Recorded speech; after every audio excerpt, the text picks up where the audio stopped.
আমরা ধর্মের ভিত্তিতে জাতিতে কোনো বিভক্তি চাই না। আমরা ধর্মের ব্যবহার করে ধর্মকে রাজনৈতিক হাতিয়ার হিসেবে আমরা ব্যবহার করতে চাই না, কখনো চাইনি। আমরা বিভাজনের রাজনীতির বিরুদ্ধে ধর্মের ভিত্তিতে। আমরা এই দেশের সবাই নাগরিক, সাংবিধানিকভাবে আমরা সবাই সিটিজেন। এখানে কেউ যেন আমরা সম্প্রদায় না হই, আমরা যেন সবাই সিটিজেন হই। সেজন্য সিটিজেনের সমস্ত অধিকার সাংবিধানিকভাবে যা উল্লেখ করা হয়েছে সেটা কার্যকরভাবে প্রয়োগ করাই হবে আমাদের লক্ষ্য।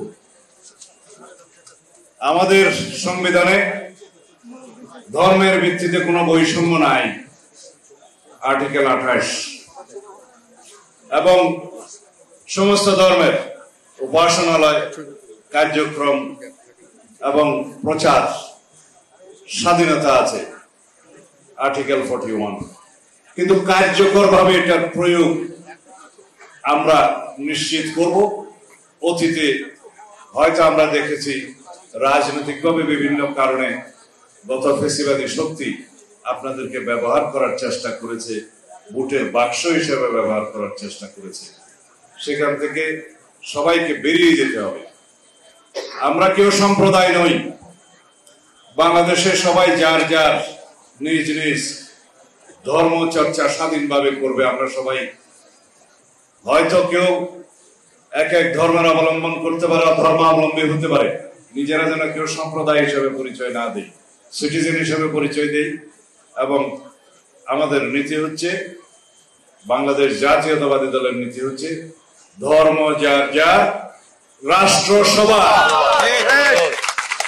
ধর্ম যার যার, নিরাপত্তা পাবার অধিকার সবার। সেই নিরাপত্তাটাই আমাদেরকে বাস্তবায়ন করতে হবে। আমরা ইদানিং লক্ষ্য করছি একটি গোষ্ঠী, একটি রাজনৈতিক দল ধর্মের ভিত্তিতে জাতিতে বিভাজন সৃষ্টি করতে চায়, অনৈক্য সৃষ্টি করতে চায়।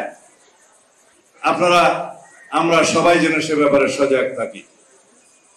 আমরা আরো লক্ষ্য করেছি বিভিন্ন রকমের ইস্যু সৃষ্টি করে এই দেশে সামনে সুষ্ঠু এবং অংশগ্রহণমূলক নির্বাচনকে বাধাগ্রস্ত করতে চায়।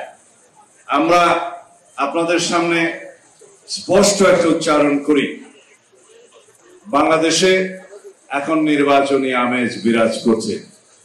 বাংলাদেশের মানুষ ভোটের প্রচারে নেমে গিয়েছে। সকল প্রার্থী যারা ইলেকশন করবেন বলে আশা করছেন সবাই গণসংযোগে নেমে গিয়েছে।